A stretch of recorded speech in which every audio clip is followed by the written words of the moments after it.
Bonjour, donc ici c'est le cours d'électricité, le numéro 4. C'est les condensateurs en série et les condensateurs en parallèle.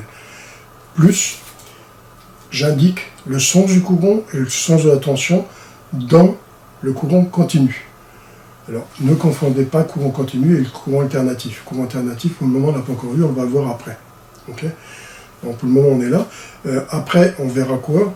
On verra la loi des nœuds. Et on va tâcher de...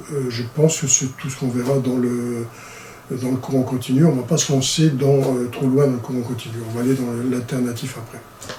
Okay, donc, voici les condensateurs en série.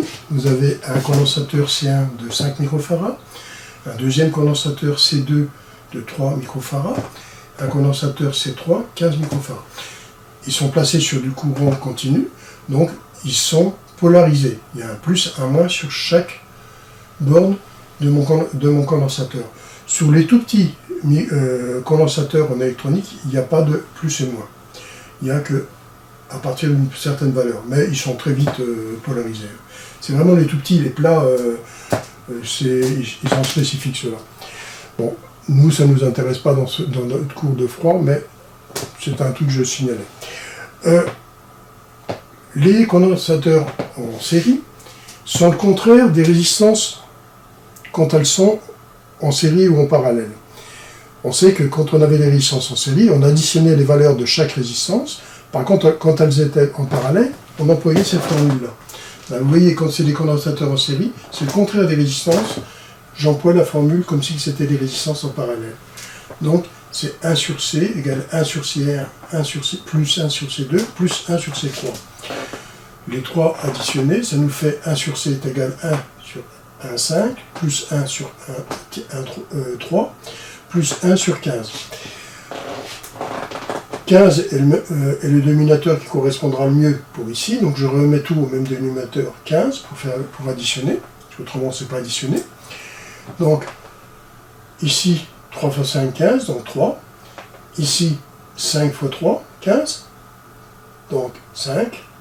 Et ici 1, ça ne bouge pas. Le total de 3 plus 5 plus 1 égale 9. 9 sur 15 égale 0,6. Là maintenant je fais cette opération-là, puisque ça, c'est ce total qui est ici.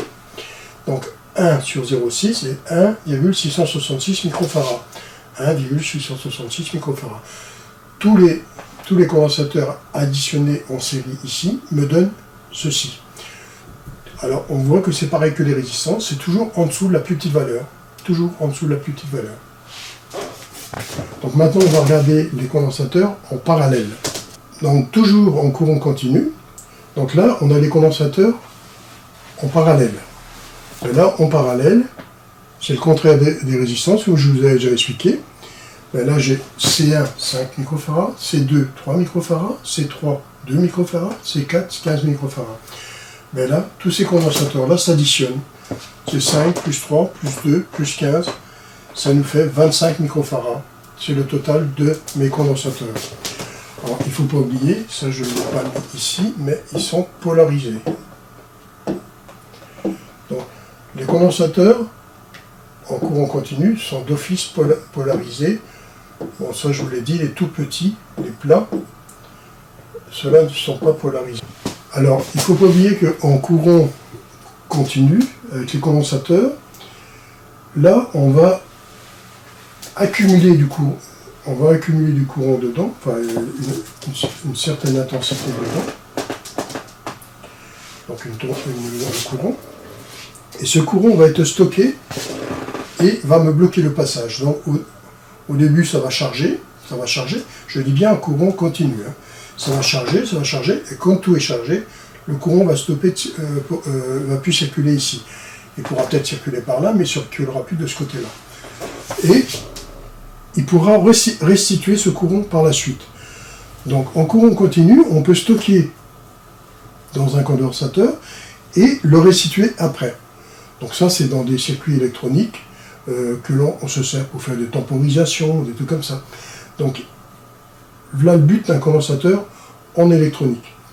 Par contre, en courant alternatif, on verra qu'il lui ne va pas stocker, il va décaler la sinusoïde, on verra après. Donc c'est tout ce qu'il va faire, lui il ne va pas me stocker. Par contre ici il stocke. Ça va? Donc voici, j'ai fini sur les condensateurs. Donc ici j'ai 3 sortes de condensateurs. J'ai un premier condensateur qui est ici, c'est d'une petite valeur. Ceux-là sont polarisés. Bon, la polarisation, ici on va voir beaucoup mieux sur celui-ci. Ça c'est à 47 microfarads et ça c'est 1000 microfarads. Ne croyez pas que c'est des grosses capacités, c'est des petites. Donc ici vous voyez il y a une grande patte et une petite là. Alors la grande patte c'est le positif, le plus, et la petite patte c'est le moins. Ici pareil, la grande patte c'est celle-ci.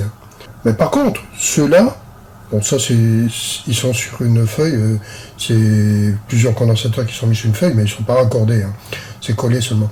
Donc ceux-là, par contre, ces petits plats, comme vous pouvez voir, ils sont plats. Je vais en prendre un en main pour vous montrer. Ils sont pas épais, ils sont plats. Et eux, ils ont un numéro dessus. Eux, ceux-là, ils ont de marquer leur valeur plus la tension maximum admissible. Il ne faut pas oublier que les condensateurs ont une tension maximum admissible. C'est ce qui est marqué dessus. La valeur que vous avez marquée, par exemple, ici, il y a marqué peut-être 12 volts, sur mon plus même. 12 volts, c'est 12 volts maximum. Vous ne pouvez pas aller au-dessus. Vous pouvez aller faire toutes les valeurs en dessous, mais pas au-dessus.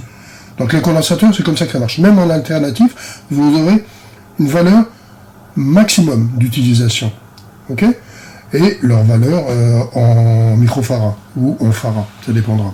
Donc ici, ceux-là sont un peu différents parce que ceux-là, ils ont un numéro. Donc, vous voyez, il y a un numéro ici qui est marqué 471, d'après ce que je vois, oui.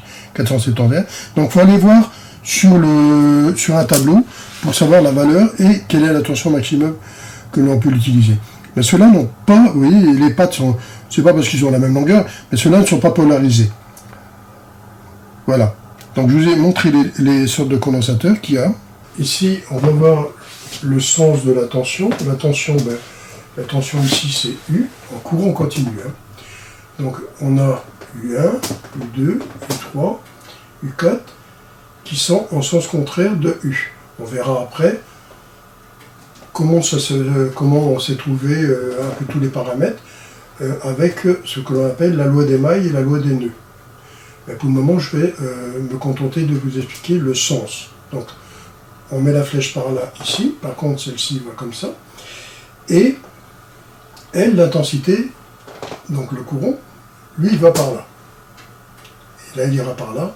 Et là, il va aller par là. Et on voit qu'on a I1, qui est divisé ici. Donc ça, on peut appeler ça un nœud, ici.